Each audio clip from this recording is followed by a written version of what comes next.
Hi friends, welcome to my dreams world. మన కైలాష్ వేద భోజనానికి పక్కనే కూర్చున్నారు. అన్నీ వడ్డించడం అయిపోయాక భోజనం చేస్తూ అన్నాడు కైలాష్ వేదతో, వావ్, గుత్తి వంకాయ కూర బాగుంది కదా. నాకు ఈ కూర అంటే చాలా ఇష్టం. అవును, నీకు ఏ కూర అంటే ఇష్టం? వేద ఏం మాట్లాడలేదు, కామ్గా తింటూ కూర్చుంది.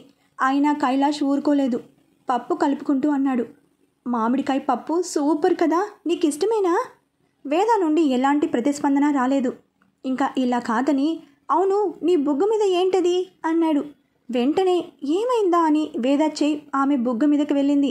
కైలాష్ నవ్వుతూ, ఓహో, అయితే నేను చెప్పేవన్నీ వింటున్నావన్నమాట. పోనీలే, నీ ఇష్టాలు చెప్పకపోయినా నా ఇష్టాలు వినే ఆసక్తి ఉందిగా. నేను చెప్తుంటానులే. నేనన్నానా నాకు ఆసక్తిగా ఉందని? అవును మరి, నేను చెప్పేది అక్షరం కూడా పొల్లు పోకుండా మాట్లాడకుండా వింటుంటే దాని అర్థం ఏంటి మరి? నేనేం నువ్వు చెప్పేది వినట్లేదు, అయినా నీతో మాట్లాడడం నాకు ఇష్టం లేదని దాని అర్థం. అందుకే కామ్గా తింటున్నా. వేద అలా చెప్పినా కైలాష్ దాని గురించి ఎక్కువగా పట్టించుకోలేదు. వేద మనస్తత్వం అతనికి తెలుసు కాబట్టి. ఓహో అవునా, నాకేం తెలుసు, నువ్వు మాట్లాడకుండా వింటుంటే నీకు నేను చెప్పేది నచ్చుతుందేమో, అందుకే ఏం మాట్లాడకుండా వింటున్నావేమో అని అనుకుంటున్నా. నేనేం వినట్లేదు. ఓహో సరే అని చెప్పి అటు ఇటు చూసి వేద చెవి దగ్గర చిన్నగా, నీ పాదాల దగ్గర చీర సరిచేసుకో, నీ తెల్లని పాదాలు కనిపిస్తుంటే నా మనసు గిలుగింతలు పెడుతోంది అన్నాడు. ఒక్క క్షణంలో వేదకి కోపం వచ్చింది. ఆమె చీర కింద నేలకి తగులుతోంది. ఆ విషయం తనకి తెలుసు. ఏం మాట్లాడుతున్నావు? నా చీర కింద దాకా ఉంది. అవును ఉంది, నాకు తెలుసు. నేను మాట్లాడేది నువ్వు వింటున్నావో లేదో అని టెస్ట్ చేశా అంతే అన్నాడు నవ్వుతూ. ఆమెకు కోపం వచ్చింది. నీ పని చెప్తా ఉండు అని మనీష్ని పిలిచి, అన్నయ్య ఇక్కడ సరిగ్గా వడ్డించట్లేదు చూడు అంది. అప్పటికి అతనిది చాలా వరకు తినడం అయిపోయింది. ఇంకా పెరుగు ఒక్కటే మిగిలింది. వేద పిలవడంతో మనీష్ వచ్చి, ఏమైనా కావాలా అండి, మీకు అన్నీ వచ్చాయా అని వడ్డించే వాళ్ళని పిలిచి, ఇక్కడ కూర మారు వడ్డించండి అన్నాడు. అయ్యో వద్దండి, నాది అయిపోయింది. లేదన్నయ్య, ఈయన ఇందాకటి నుండి ఏం తినలేదు, మీరు వడ్డించండి అంది. అయ్యో అదేం లేదండి, కావాలంటే నేను అడిగి మరీ వడ్డించుకుంటాను, ఇంకా ఎక్కువ తినలేను అన్నాడు. సరే అని మనీష్ వెళ్ళి పెరుగు పంపించాడు. నా గురించి నువ్వు చూపించిన కన్సర్న్కి థ్యాంక్స్. అయినా నీకు అంతగా నా చేతో అన్నం తినాలనుకుంటే డైరెక్ట్గానే అడగొచ్చు కదా, ఇలా ఎక్కువగా వడ్డించమని ఇండైరెక్ట్గా అడగడం దేనికి? ఏంటి? అవును, నువ్వేగా కూర వడ్డించమని అన్నావు. నీకు కావాలేమో, నీ గురించి అడగడానికి మొహమాట పడి నాకు వేయమన్నావేమో, నేను కలిపి పెడితే తిందామనుకున్నావేమో అనుకున్నా. అంత సీన్ లేదు. ఇద్దరి భోజనాలు అయిపోయాయి. వేద, నీతో కలిసి మొదటిసారి తింటున్నా పెళ్లి విందు నాకు చాలా సంతోషంగా ఉంది. ఈ పెళ్లి నాకెన్నో మరుపురాని సంఘటనలు మిగిల్చింది అని వేద సమాధానం కోసం ఎదురు చూడకుండా వెళ్ళిపోయాడు. కైలాష్ వెళ్ళిన వైపే చూస్తోంది వేద. ఇంతలో పక్కన వాళ్ళు తట్టడంతో ఈ లోకంలోకి వచ్చింది. అప్పటికే అందరూ భోజనాల దగ్గర నుండి హాల్లోకి వెళ్ళిపోయారు. తరువాత బంతి వాళ్ళ కోసం విస్తళ్ళు తీసేసి వేరే విస్తళ్ళు వేస్తున్నారు. ఆమె అక్కడి నుండి లేచి చేయి కడుక్కోవడానికి పెరటిలోకి వచ్చింది. చేయి కడుక్కొని వెనక్కి తిరుగుతుండగా ఆమె వెనక్కి కైలాష్ ఉన్నాడు. అతను అప్పుడే చేయి కడుక్కుని ఆ తడి చేతిని వేద చీర చెంగుకి తుడుచుకుంటున్నాడు. ఆమె వెనక్కి తిరిగి చూసేసరికి ఆమె చెంగు కైలాష్ చేతిలో ఉంది. ఆమె కోపంగా దాన్ని వెనక్కి తీసుకుని, ఏంటిది అంది. ఇది మా హక్కు మేడం. ఎందుకు అతనికి ఆ రోజు వేదాన్ని విడిచి ఉండాలనిపించటం లేదు. ఎక్కువసేపు ఆమెతో సమయం గడపాలనిపిస్తోంది. అలా అని నీకు చెప్పానా? ఒకళ్ళు చెప్పేదేంటి, ఎవరినైనా అడగండి. నీతో మాట్లాడడం అసలు నాది బుద్ధి తక్కువ అని వెనక్కి తిరిగి వెళ్ళబోయింది. నేలంతా తడిగా ఉండడంతో అనుకోకుండా ఆమె కాలు స్లిప్ అయ్యి పడబోయింది. ఆమె వెనకే ఉన్న కైలాష్ ఆమెను పడకుండా పట్టుకున్నాడు. ఒక్క నిమిషం ఇద్దరి కళ్ళు కలుసుకున్నాయి. వేద తేరుకుని అతని నుండి విడివడి త్వరగా హాల్లోకి వెళ్ళిపోయింది. కైలాష్ వెళ్తున్న వేద వైపే చూస్తున్నాడు. అతనికి ఈరోజు మనసు చాలా హాయిగా ఉంది. పొద్దుటి నుండి జరిగిన సంఘటనలు అతనికి వేదాన్ని దగ్గర చేస్తున్న అనుభూతి వస్తోంది. అది అతనికి బాగా నచ్చింది. ఈ క్షణాలు తొందరగా శాశ్వతం కావాలి అని అతను మనస్ఫూర్తిగా కోరుకుంటున్నాడు. ఆ రోజు రాత్రి ఫ్లైట్కి కైలాష్ వారం రోజుల కాన్ఫరెన్స్ కోసం బాంబే వెళ్లాల్సి ఉండడంతో భోజనాలు అయ్యాక కైలాష్ చందన బయలుదేరారు. సాయంత్రం అయ్యేటప్పటికి చాలామంది వెళ్ళిపోయారు. దగ్గర వాళ్ళు మాత్రం ఉన్నారు. వేద వాళ్ళ ఆఫీస్ వాళ్ళందరూ వెళ్ళిపోయారు. ఇంకా అప్పగింతలు మాత్రమే ఉన్నాయి. అవి అయిపోయాక వెళ్దామని వేద ఉండిపోయింది. అప్పగింతలు పూర్తయ్యేటప్పటికి రాత్రి 8 అయ్యింది. అవి అయిపోయాక కస్తూరి పెళ్లి కొడుకు వాళ్ళతో వెళ్ళిపోయింది. ఇంకా వేద కూడా వెళ్దామని అనుకుంది. కస్తూరి వాళ్ళ అమ్మ నాన్నలతో చెప్పి బయలుదేరింది. మనీష్ ఆమెని ఇంటి దగ్గర దింపడానికి వచ్చాడు. ఆమె ఇంటికి వచ్చేసరికి రాత్రి 10 అయ్యింది. పొద్దుటి నుండి అలసిపోయి ఉందేమో, మంచం మీద వాలగానే ఆమెకి నిద్ర పట్టేసింది. వారం రోజుల తర్వాత పెళ్ళయ్యాక కస్తూరి వాళ్ళు తిరుపతి వెళ్ళి ఆ ముందు రోజే వచ్చారు. మళ్ళీ ఈరోజు రాత్రికి వాళ్ళు సింగపూర్కి వెళ్తున్నారు. మళ్ళీ హైదరాబాద్కి వచ్చేది 10 రోజుల తర్వాతనే. అందుకే ఒకసారి కస్తూరిని కలవడానికి వాళ్ళ ఇంటికి వెళ్ళింది వేద. తను వెళ్ళేసరికి సాయంత్రం 4 అయింది. 1 గంట కూర్చుని వెళ్దామని వచ్చింది. హాయ్, ఎలా ఉన్నావు? ఎలా అయింది దర్శనం? సూపర్, దా కూర్చో. వాళ్ళిద్దరూ మాటల్లో పడ్డారు. పెళ్లి విశేషాలు, కొత్త కాపురం విశేషాలు చెప్తోంది కస్తూరి. కొంతసేపు అయ్యాక వేద అడిగింది, ఇంటికి ఎప్పుడు సింగపూర్ ఫ్లైట్? రాత్రి 11 గంటలకి. అన్నీ సర్దుకున్నావా? నువ్వు కూడా రావే ఎయిర్పోర్ట్కి. అమ్మ వాళ్ళు అత్తయ్య వాళ్ళు కూడా వస్తున్నారు. అత్తయ్య వాళ్ళు అటు నుండి అటు ఊరికి వెళ్తున్నారనుకో, అమ్మ వాళ్ళు ఉంటారుగా, వాళ్ళు దింపేస్తారు నిన్ను మళ్ళీ మీ ఇంట్లో. సరే వస్తాలే. మళ్ళీ అమ్మ వాళ్ళకి ఎందుకే శ్రమ? అన్నయ్యని దింపేయమంటానులే. అన్నయ్య లేడే, ఆఫీస్ పని మీద అమెరికా వెళ్ళాడు. రావడానికి ఇంకో 3 నెలలైనా పడుతుంది. అవునా, ఎప్పుడు వెళ్ళాడు? ఒక 2 రోజులు అవుతోంది. సరే ఓకే, అమ్మ వాళ్ళతో వచ్చేస్తాలే. సరే మరి ఇంక నేను వెళ్తాను, ఎయిర్పోర్ట్లో కలుస్తా అని చెప్పి బయలుదేరింది వేద. ఓకే. కైలాష్ ఆదివారం సాయంత్రం వచ్చాడు హైదరాబాద్కి. కాన్ఫరెన్స్లో ఆశా హాస్పిటల్ తరపున పాల్గొన్న అతనికి మంచి పేరొచ్చింది. అతనితో పాటు వాళ్ళ హాస్పిటల్కి కూడా చాలా మంచి పేరొచ్చింది. ఆ సందర్భంగా వాళ్ళ హాస్పిటల్ వాళ్ళు కైలాష్ కోసం మరుసటి రోజు సాయంత్రానికి పార్టీ ఏర్పాటు చేశారు. సోమవారం రోజు అతను హాస్పిటల్కి వెళ్ళేటప్పటికీ అతనికి అందరూ ఎదురొచ్చి కంగ్రాట్స్ చెప్తున్నారు. అతనికి చాలా ఆనందంగా ఉంది. అతను ప్రజెంట్ చేసిన మొదటి పేపర్ అది. దానికి అంత మంచి స్పందన వస్తుందని అతను ఊహించలేదు. అందరినీ పలకరించి రౌండ్స్ అన్నీ పూర్తి చేసుకుని తన రూమ్లోకి వచ్చేటప్పటికి మధ్యాహ్నం 2 అయింది. తన రూమ్కి రాగానే భోజనం చేసి చేయి కడుక్కుంటుండగా చాహ్నవి వచ్చింది అక్కడికి. Good afternoon doctor. హాయ్, రండి. My hearty congratulations to you. Thank you. ఇప్పుడే వచ్చాను హాస్పిటల్కి. రాగానే మిమ్మల్ని కంగ్రాట్స్ చేద్దామని వచ్చా. మీరిప్పుడు ఇక్కడ పెద్ద హీరో అయిపోయారు. అతను నవ్వి ఊరుకున్నాడు. ఈ సందర్భంగా ఇవాళ సాయంత్రం మన హాస్పిటల్ తరపున పార్టీ అరేంజ్ చేశారు. డిన్నర్ కూడా అక్కడే. మనమందరం సాయంత్రం 7 గంటలకల్లా అక్కడి నుండే స్టార్ట్ అవుతున్నాం. ఓకే అన్నాడు. నేను రౌండ్స్ పూర్తి చేసుకుని వస్తాను అని చెప్పి అక్కడి నుంచి కదిలింది చాహ్నవి. ఆ రోజు సాయంత్రం అందరూ కలిసి పార్టీ హాల్లోకి వెళ్ళారు. కొంతసేపు సరదాగా కబుర్లు చెప్పుకున్నారు, జోక్స్ వేసుకున్నారు. ఆ తర్వాత కొంతసేపు కైలాష్ని అభినందనలతో ముంచెత్తారు. ఇంతలో పెద్దగా శబ్దాలతో మ్యూజిక్ మొదలైంది. అందరూ వారి వారి పార్ట్నర్స్తో కపుల్ డ్యాన్స్ చేస్తున్నారు. అందరూ డ్యాన్స్ ఫ్లోర్ మీదకి వెళ్ళారు. చాహ్నవి వచ్చి కైలాష్కి చెయ్యందించింది. అతను ఆమెతో కలిసి డ్యాన్స్ ఫ్లోర్ మీదకి వెళ్ళాడు. చాహ్నవి ఆ రోజు ఎలాగైనా కైలాష్తో తను ప్రేమించిన విషయం చెప్దామనుకుంది. ఈ పార్టీ అయిపోయాక తన ఇంటి దగ్గర దింపమని కైలాష్ని అడిగి వెళ్ళేటప్పుడు దారిలో తన మనసులో ఉన్న మాట చెప్దామనుకుంది. అతనితో డ్యాన్స్ చేయడం ఆమెకి చాలా నచ్చింది. చాలా ఉత్సాహంగా అతనితో డ్యాన్స్ స్టెప్స్ కలుపుతోంది. అరగంట అయ్యాక మ్యూజిక్ ఆగిపోవడంతో వచ్చి అక్కడ ఉన్న టేబుల్స్ దగ్గర కూర్చున్నారు. డిన్నర్ అయ్యేటప్పటికి రాత్రి 12 అయింది. డిన్నర్ అయిపోయాక కొంతమంది ఉండిపోయారు. కానీ కైలాష్ చాహ్నవి తనని డ్రాప్ చేయమని అడగడంతో బయలుదేరాడు. దారిలో చాహ్నవి అంది కైలాష్తో, పార్టీ చాలా బాగా అయింది కదా? అవును, మీరు చాలా బాగా డ్యాన్స్ చేశారు. నేను అనుకోలేదు మీరు ఇంత బాగా డ్యాన్స్ చేశారని అంది చాహ్నవి. Thank you. ఇందుకీ మీ కాన్ఫరెన్స్ విషయాలు చెప్పనే లేదు. చాలా బాగా జరిగింది. చాలా విషయాలు తెలుసుకోవడానికి ఇది గొప్ప అవకాశం. మన హాస్పిటల్ తరపున నేను వెళ్ళడం నాకు చాలా మంచి అనుభూతిని మిగిల్చింది అంటూ అతని అనుభవాలు పంచుకున్నాడు. అతను చెప్పే విశేషాలు వింటూ కామ్గా కూర్చుంది. ఆమె ప్రేమ విషయం అతనికి ఎలా చెప్పాలో ఆమెకు అర్థం కావట్లేదు. ఆ విషయం ఎత్తడానికి ఆమెకు ధైర్యం సరిపోవట్లేదు. అతను కాన్ఫరెన్స్ విషయాలు చెప్తుంటే వింటున్నట్టే ఉంది. కానీ ఆమె అతనికి తన ప్రేమ విషయం ఎలా చెప్పడమా అని ఆలోచిస్తోంది.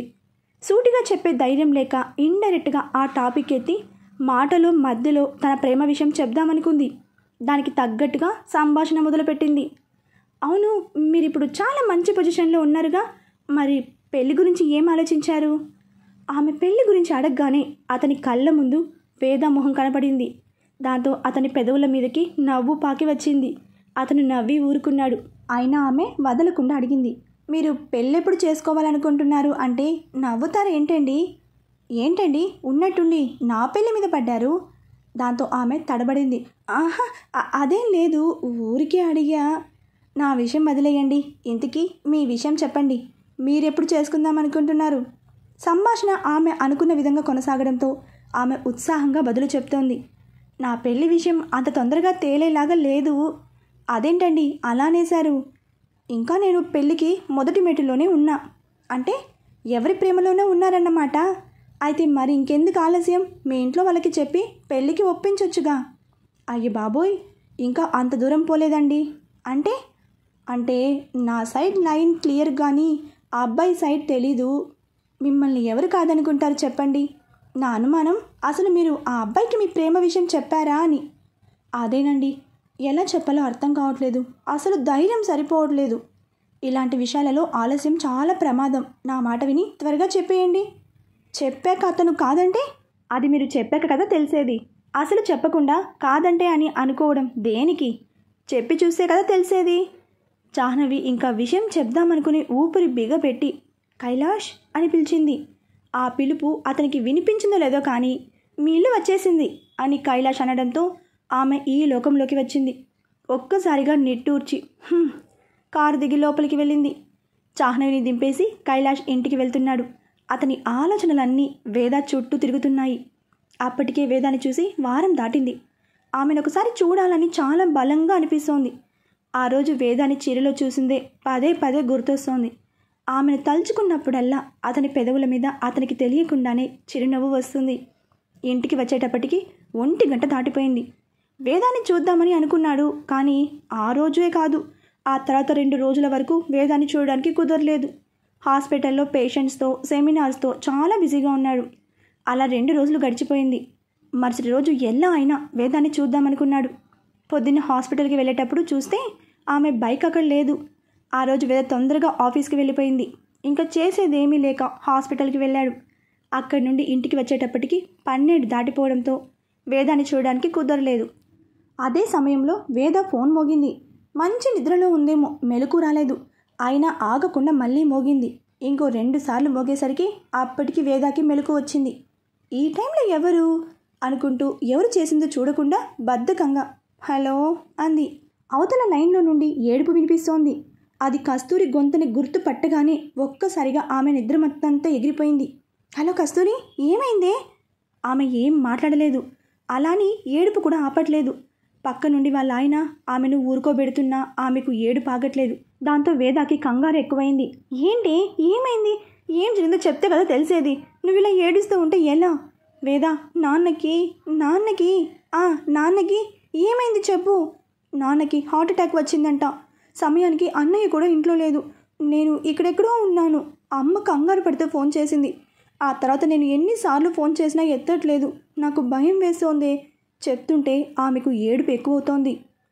నువ్వేం కంగారు పడుకో, నేను ఇప్పుడే వెళ్తాను మీ ఇంటికి. అక్కడ పరిస్థితిని బట్టి నీకు ఫోన్ చేస్తాను. వేద, నీతో పాటు కైలాష్ గారిని కూడా తీసుకెళ్ళే. ఆయన మీ ఇంటి కిందే కదా ఉంటారుగా. పైగా ఆయన హార్ట్ స్పెషలిస్ట్ కూడా. ఆయన ఉంటే నాకు కొంచెం ధైర్యంగా ఉంటుంది. ప్లీజ్. ఆమెకు ఇంకా ఏడుపు ఆగట్లేదు. కైలాష్ గారినా అని 1 నిమిషం సంశయించింది వేద. ప్లీజ్, నువ్వు లేట్ చేయకే, తొందరగా వెళ్ళు. నాకు చాలా కంగారుగా ఉంది. సరే అని చెప్పి కిందకి వెళ్ళింది. ఆమెకి కైలాష్ని పిలవడం, అతనితో కలిసి వెళ్ళడం ఇష్టం లేదు. కానీ పరిస్థితి తనకి అనుకూలంగా లేదు. ఇలాంటి సమయంలో అవన్నీ ఆలోచిస్తూ కూర్చుంటే కాదు. ఇప్పుడు మనిషి ప్రాణాలు ముఖ్యం అని అనుకుని కిందకి వెళ్ళి ఇంటి డోర్ కొట్టింది. 2 సార్లు తలుపు కొడితే కానీ అది తెరుచుకోలేదు. ఎదురుగా శైలేష్ ఉన్నాడు. వేదాన్ని చూసి ఒక్క క్షణం ఆశ్చర్యపోయాడు. ఆ తర్వాత తేరుకుని రామ్మ లోపలికి అన్నాడు. పర్వాలేదు, కైలాష్ ఉన్నాడా? ఆమె మొహంలో కంగారుంది. ఉన్నాడు, పిలుస్తాను, నువ్వు రామ్మ. పర్వాలేదు, కొంచెం తొందరగా పిలుస్తారా? ఆమె కంగారును అర్థం చేసుకుని కైలాష్ని లేపడానికి లోపలికి వెళ్ళాడు. 2 సార్లు తట్టి లేపాక లేచాడు కైలాష్.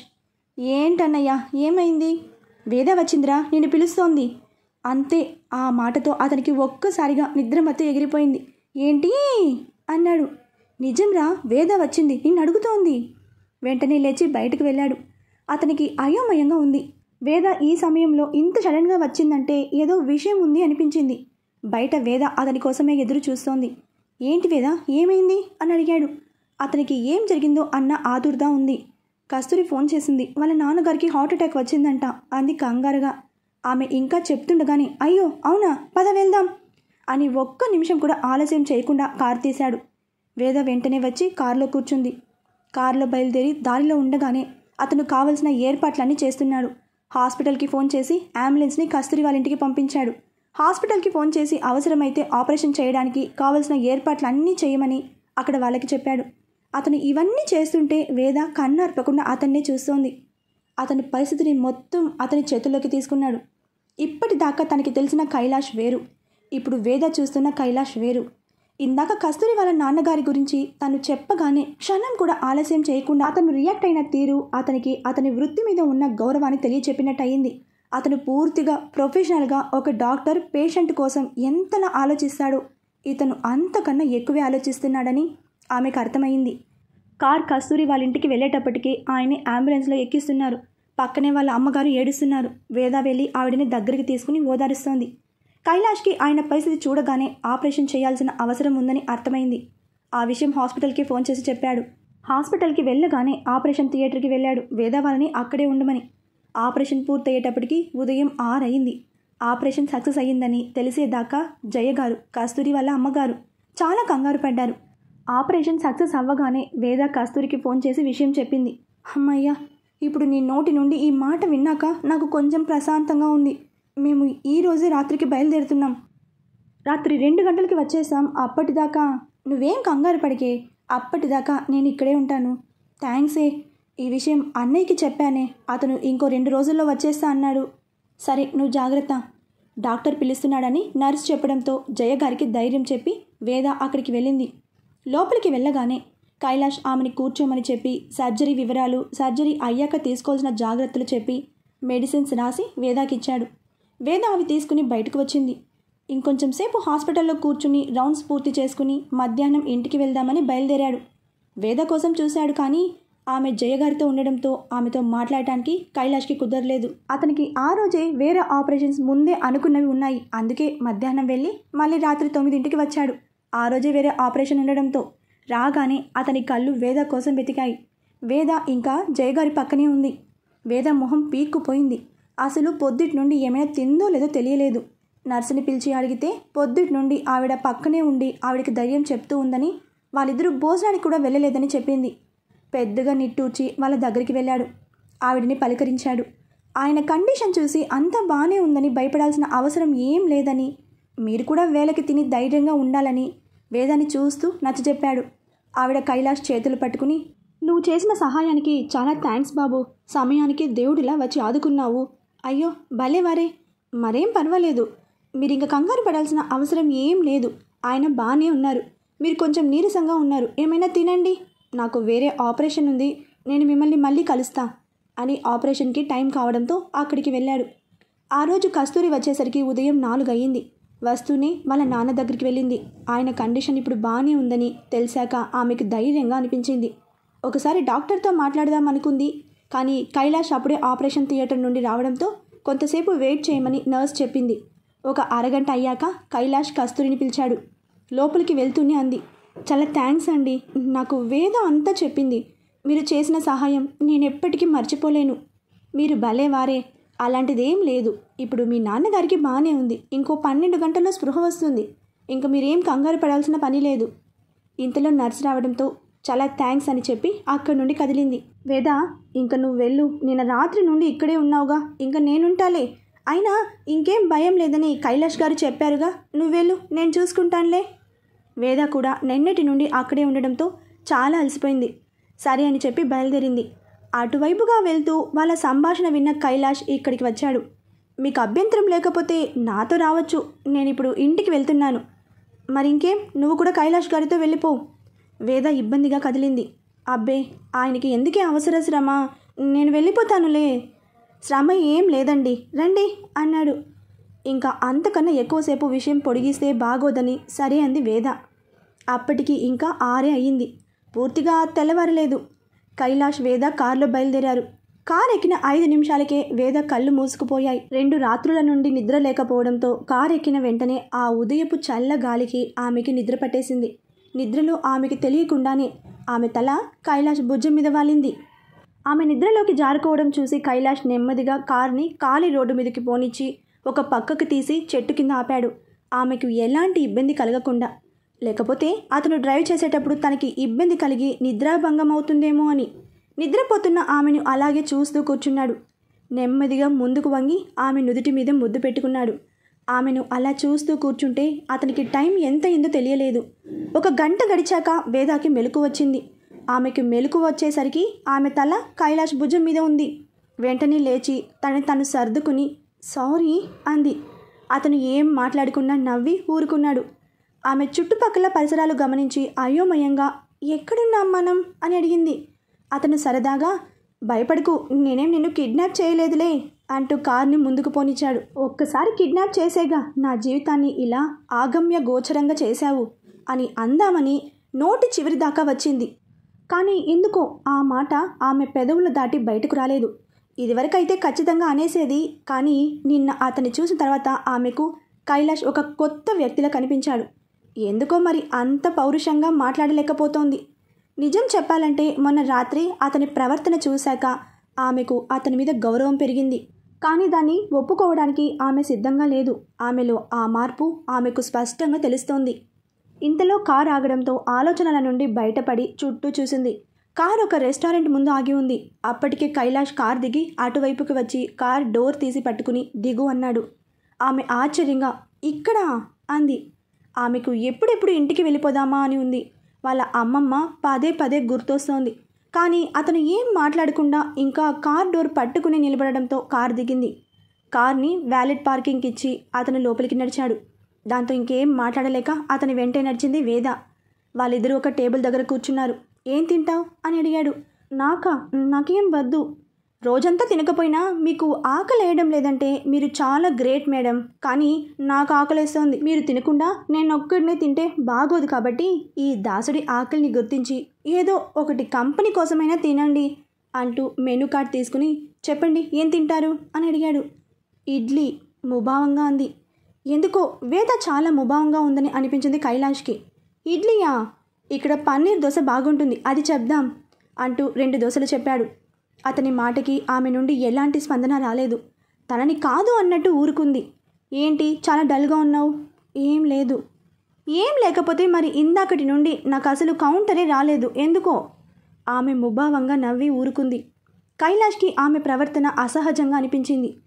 ఏదో ఉంది, దేనికో వేద బాధపడుతోంది. అది ఏదో అర్థం కాలేదు అతనికి.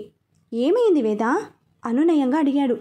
అతను అలా అడిగేసరికి ఆమె కళ్ళలో నుండి నీళ్లు దూకడానికి సిద్ధంగా ఉన్నాయి. అంకుల్ని హాస్పిటల్లో చేర్చినప్పటి నుండి వేదాకి వాళ్ళ అమ్మమ్మ చనిపోయిన సంగతే పదే పదే ఆమె కళ్ళ ముందు మెదులుతోంది. నిన్నటి నుండి చాలా కష్టం మీద ఏడుపుని ఆపుకుంది. అసలే ఆంటీ చాలా బాధపడుతున్నారు. ఈ సమయంలో తను ఏడిస్తే ఆంటీ ఇంకా బెంగ పడిపోతారేమో అని చాలా కష్టం మీద తను ఓదార్చుకుంది. ఇంకా ఇప్పుడు ఆమెకు ఏడుపు ఆపుకోవడం చాలా కష్టమైంది. ఆమె కళ్ళలోంచి నీళ్లు జారాయి. కానీ అతని ముందు ఏడవడం ఇష్టం లేక 2 నిమిషాల్లో సర్దుకుంది. కానీ అది గమనించాడు కైలాష్. అతను సడన్గా వేదాకి ఏమైందో అర్థం కాక కంగారు పడ్డాడు. ఏం లేదు, కొంచెం అలసటగా ఉంది అంతే. ఆమె చెప్తోంది అబద్ధమని కైలాష్కి తెలుసు. తాను ఎక్కువ వివరాలు అడిగి ఇంకా ఇబ్బంది పెట్టడం అతనికి ఇష్టం లేక ఊరుకున్నాడు. వేద తన దగ్గర ఎలాంటి సంకోచం లేకుండా, ఎలాంటి తడబాటు లేకుండా తన మనసులో మాటలని అతనితో చెప్పగలగాలి. అంతేకాని ఆమెను బలవంతం పెట్టి ఆమెను ఇబ్బందికి గురి చేసి తన మనసులో మాటను తెలుసుకోవడానికి ప్రయత్నించడం అతనికి ఇష్టం లేదు. అలా ఆమె అతనితో ఉండే రోజు కోసమే అతను ఎదురు చూస్తున్నాడు. అలాంటి రోజు ఖచ్చితంగా వస్తుందని అతనికి తెలుసు. కానీ ఇప్పుడు ఆమె అలా బాధపడుతుంటే తను అస్సలు చూడలేకపోయాడు. అందుకే ఆమె మూడ్ని ఎలా అయినా మార్చాలని ఆమెతో సంభాషణ మొదలుపెట్టాడు. అవును, ఒక విషయం చెప్పు. ఏంటన్నట్టు చూసింది. ఆమె ఆలోచనలకు బ్రేక్ పడింది. నేను వారం రోజులు ఊళ్ళో లేను కదా. నేను లేని ఈ వారం రోజులు ఎలా గడిపావు? నన్ను బాగా మిస్ అయ్యావా? ఆ మాటతో ఆమెకు కోపం వచ్చింది. మామూలు మూడ్లోకి వచ్చేసి వాట్, నిన్ను నేనెందుకు మిస్ అవుతాను? అంత లేదు అంది. అదేంటి మొగుణ్ణి, నేను వారం రోజులు ఊళ్ళో లేకపోతే నువ్వు నన్ను అసలు మిస్ అవ్వలేదా? నేను నిన్ను ఎంత మిస్ అయ్యానో తెలుసా అన్నాడు. ఇదిగో ఇలా ప్రతిసారి మొగుడు పెళ్ళాం అంటూ ఉంటే నేను నీతో మాట్లాడను. ఓహో, అయితే అలా అనకపోతే మాట్లాడతావన్నమాట. ఛ, నాకు ఈ విషయం తెలియక ఎన్ని రోజులు వేస్ట్ చేశాను. వాట్? అలా అని నీతో అన్నానా? నువ్వు అనాల్సిన అవసరం లేదు, నాకు అన్నీ అలా తెలిసిపోతుంటాయి. వాళ్ళ మాటల మధ్యలోనే టిఫిన్ రావడంతో ధ్యాస అటు మళ్ళింది. టిఫిన్ తినేసి బిల్ పే చేసి ఇద్దరు బయలుదేరారు. కార్ స్టార్ట్ చేస్తూ చెప్పాడు, నిద్ర వస్తే పడుకోవచ్చు, పర్వాలేదు. అవసరం లేదు, నాకేం నిద్ర రావట్లేదు. కొంత దూరం వెళ్ళాక థ్యాంక్స్ అంది వేద.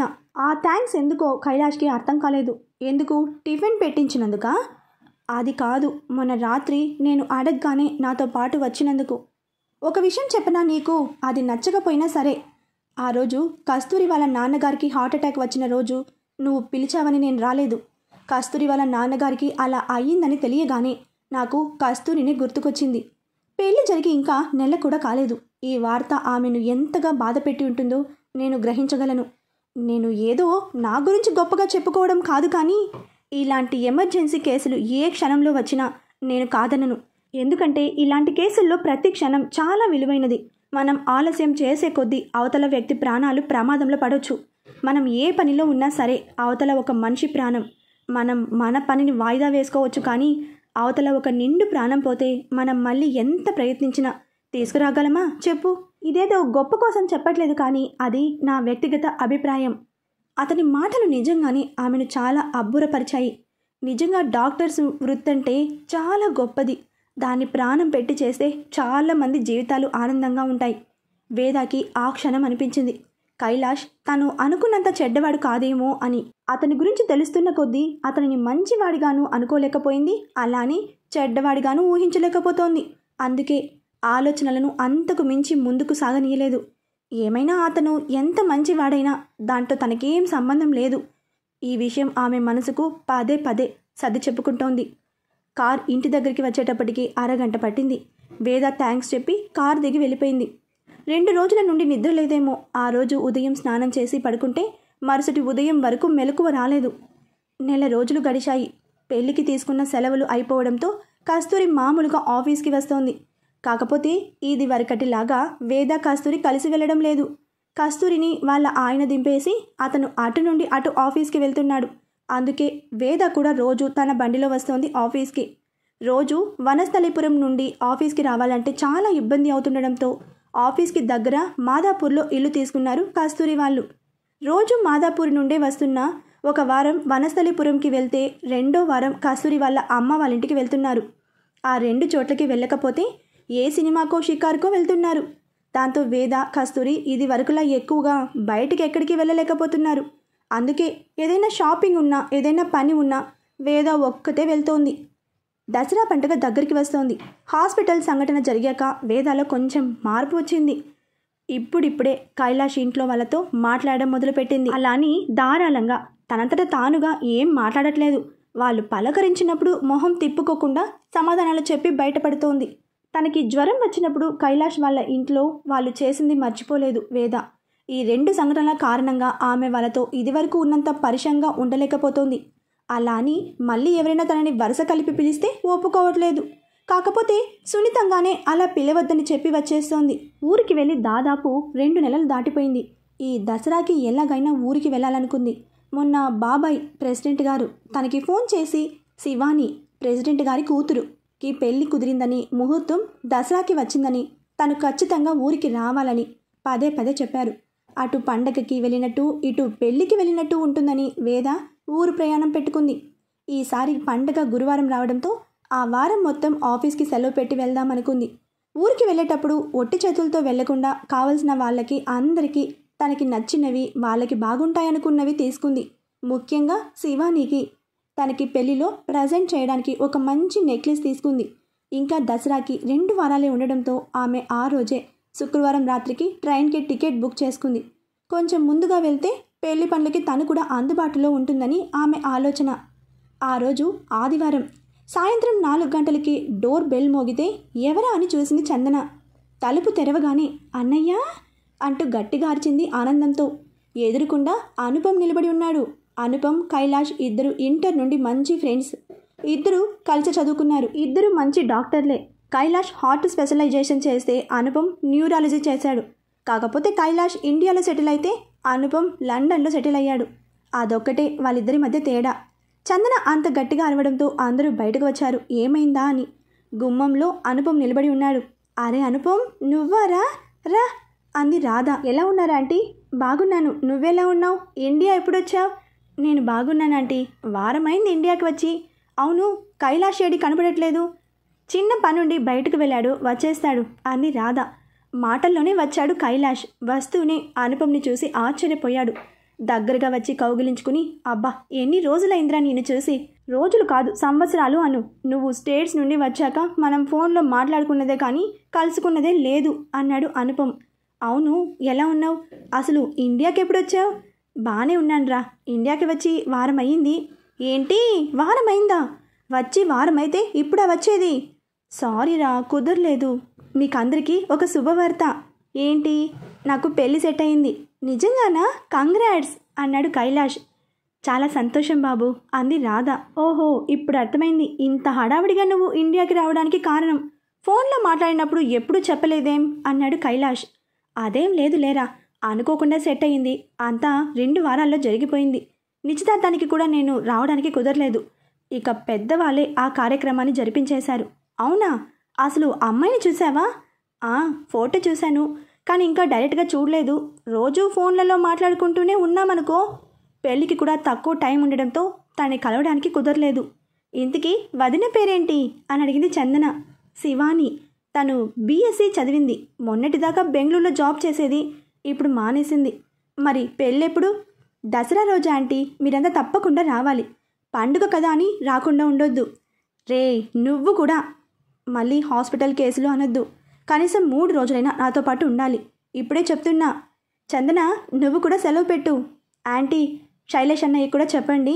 వదిన, మీరు కూడా తప్పకుండా రావాలి అని అందరినీ పేరు పేరున పిలిచి శుభలేఖ ఇచ్చాడు. శుభలేఖ చూసిన రాధ, పెళ్ళి హైదరాబాద్లో కాదా అని అడిగింది. కాదంటీ, ఆ అమ్మాయి వాళ్ళది నర్సాపురం దగ్గర పల్లెటూరు. పెళ్ళి కూడా అక్కడే. మీరు కూడా ఎప్పుడూ పల్లెటూరు చూడలేదు కాబట్టి మీరు కూడా మాతో పాటు వచ్చేయండి. సరదాగా అందరం కలిసి వెళ్దాం. పెళ్ళి గురువారం, మనమందరం మంగళవారం బయలుదేరి వెళ్తున్నాం. మళ్ళీ శనివారం బయలుదేరి హైదరాబాద్ వస్తాం అన్నాడు. ఊరు పేరు వినగానే కైలాష్ పెళ్లి కార్డు తీసుకుని చూశాడు. తన ఊహ నిజమే, అది వేద వాళ్ళ ఊరే. అంతేకాదు, పెళ్లి కూతురి తండ్రి పేరు చూసిన అతనికి అది ప్రెసిడెంట్ గారి ఇంట్లో పెళ్ళి అని అర్థమైంది. ఎలాగో ఈ పెళ్లికి తప్పకుండా వేద వస్తుంది కాబట్టి అప్పటికప్పుడు పెళ్లికి వెళ్ళడానికి నిశ్చయించుకున్నాడు. కొంతసేపు కూర్చుని మాట్లాడాక అనుపమ్ వెళ్ళాడు. అనుపమ్ వెళ్ళిన తర్వాత అన్నాడు కైలాష్, అమ్మ మనం ఈ పెళ్లికి వెళ్దాం. లేదు లేరా, ఎక్కడో పల్లెటూరు, అక్కడంతా ఎలా ఉంటుందో ఏంటో. ఇది వేద వాళ్ళ ఊరమ్మా. మళ్ళీ మనకి ఆ అవకాశం రాదు. నాకు తెలిసి ఈ పెళ్లికి వేద కూడా వస్తుంది, మనం కూడా వెళ్దాం. అవునా, ఇది వేద వాళ్ళ ఊరా అంది రాధ. అవునమ్మా, ఆ పెళ్లి కూతురి వాళ్ళ నాన్నగారు కూడా నాకు తెలుసు. మేము ఒకసారి మా హాస్పిటల్ తరపున క్యాంపుకి వెళ్ళినప్పుడు వాళ్ళ ఇంట్లోనే 6 నెలలు ఉన్నాం. చాలా మంచివారు. మనం తప్పకుండా ఈ పెళ్లికి వెళ్ళాలి. అలాగే లేరా, వెళ్దాంలే. అయితే ఇంకో 9 రోజులలో మనం బయలుదేరాల్సి ఉంటుంది. ముందు మీ అన్నయ్యకి ఏమైనా ముఖ్యమైన పనులుంటే ఈలోపే చూసుకోమని చెప్పాలి అంది రాధ.